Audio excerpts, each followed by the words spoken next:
Hello, everybody. This is Hybrid with the review of Marvel's Agents of S.H.I.E.L.D. Episode 1, the pilot episode, essentially.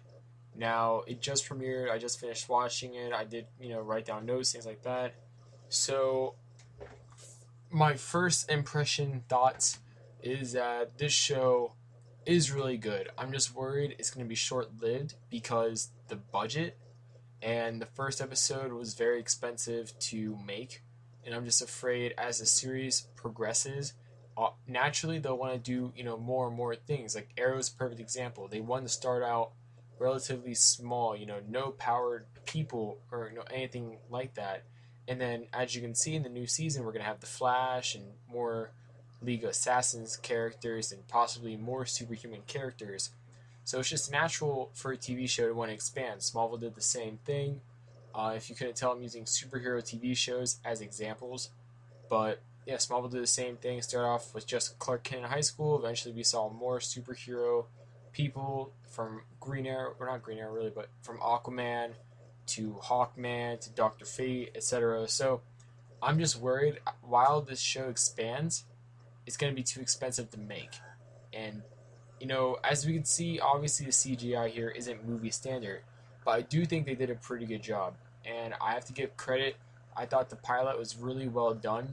The way it was written and the way the show actually progressed during the premiere, at least, it told you what S.H.I.E.L.D. is, what S.H.I.E.L.D.'s mission is, basically what the show's premise is going to be.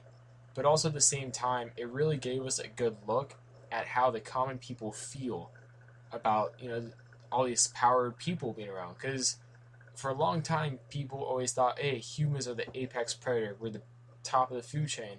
But now, as it like I said, there's gods, there's Iron Man, there's the Hulk, Captain America.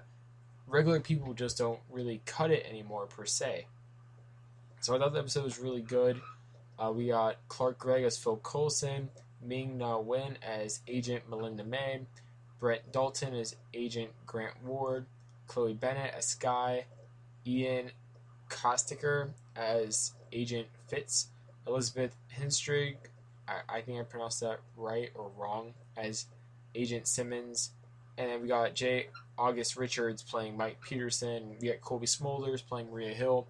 So all in all, I thought the cast did a really good job. A lot of people, were like unsure about the casting because it wasn't, really big names besides Clark Gregg, really, and people didn't really know about Colby Smulders either. So for the most part, I thought they did a really good job with this episode. Honestly, my big pros are how they set up. I am almost 100% certain, and just so you guys know, from here onward, there spoiler alert. I will, talk a little bit about spoilers. Hopefully not too much, but I have to mention some things. Talk about things that I think they're setting up for. So I believe they're setting up for Roxxon, that company, because usually they're associated with illegal or not as approved superhuman projects, especially currently in the Marvel universe. They're the center of that with the Ultimate Cloak and the Ultimate Dagger. So I believe they're going to be connected to the whole Centipede project. I did think it was I liked the nods they had to the various other Marvel films. Like obviously they nodded to Iron Man, they nodded to Hulk, they nodded to Thor. Kobe Smulders made a remark about Thor's big arms, but also they did things like they mentioned the Super Soldier Serum, the gamma ray thing that Bruce Banner had. They mentioned extremis or extremis, however you want to pronounce it, which I thought was very that was very cool. They did that and the way they fit it in. Now, also the way J. August Richards' character, quote unquote, like ended with the series or the show, this episode, it leaves it open for him to reprise his role, and they don't really go into how they saved him. So for all we know, they might have stabilized whatever was in the centipede. So he might still have super strength and everything. And since he is getting renamed, it is highly possible he will be renamed Luke Cage or, renamed Zaya Bradley or another famous black superhero in the Marvel Universe that a lot of people at first thought he would be. So that's totally up for debate. And I liked how they kind of did that because it lets them be really free with it. But at the same time, I hope J. August Richards doesn't come back until, like a finale or an episode that has to have him, just because I really like how this show will be not the CSI, but like the X-Files in the Marvel Universe. Like, they can really go into things that they don't have time to go into in the films. And with that being said, this is a perfect example. Go into how the common people feel about all these superpowered people being in this world. Go into, obviously, like, it was just bound to happen that companies, corporations, groups would have their own types of super soldier projects, things like that. So this is a really good chance to go into those things, go into the effects of what happens in the movies, etc.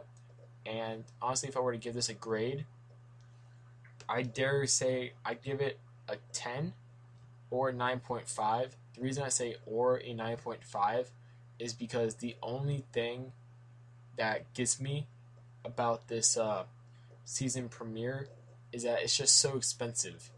And with that being so expensive, it's very, very optimistic. Or I guess not optimistic would be an appropriate word. It's very big. And because it's very big, it has a lot of it leaves a big shoe to fill for the future episodes and the rest of the season, which hopefully they'll be able to do, but you never know. Now, I know this video review is kind of getting longer. Sorry about that. I'm not going to edit this either. I just want to get it out as soon as possible. But I thought the directing was very nice.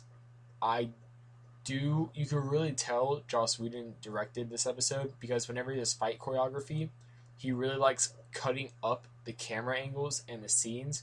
So it looks really quick, and it looks, with the way he does it angle wise, it looks like one fluid motion, even though it isn't. So Melinda May, her brief fight scene, perfect example. If you pay attention close enough, you could close enough to it. Sorry, you could really tell it was like 3 or 4 takes just to do that small little scene, but to make it look like it did.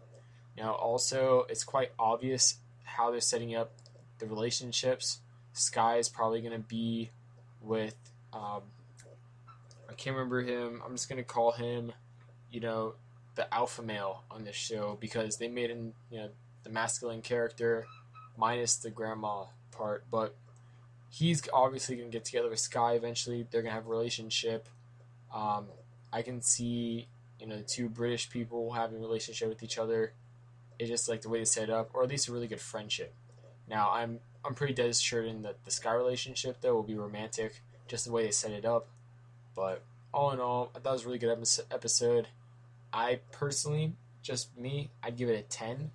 But I guess from a reviewer perspective, not being biased in any way, I'd give it a 9.5 just because it makes you really skeptic about future episodes, which isn't a bad thing per se, but for a new series that is really doing the first of its kind, like no series has ever really done the route where it's like you have the movies and then you have the TV series going with the movies in the same continuity, which is really going to be eventually, hopefully, the backbone of the movies because it can really help go into some of the more themes and more things mentioned in the films. So that's the only thing that bothers me a bit, and also the fact that it's really expensive to make. And I hope that doesn't inhibit the creativity or what it could do in the future. So this is Hybrid. I hope you guys enjoyed my review, and I'll see you guys later.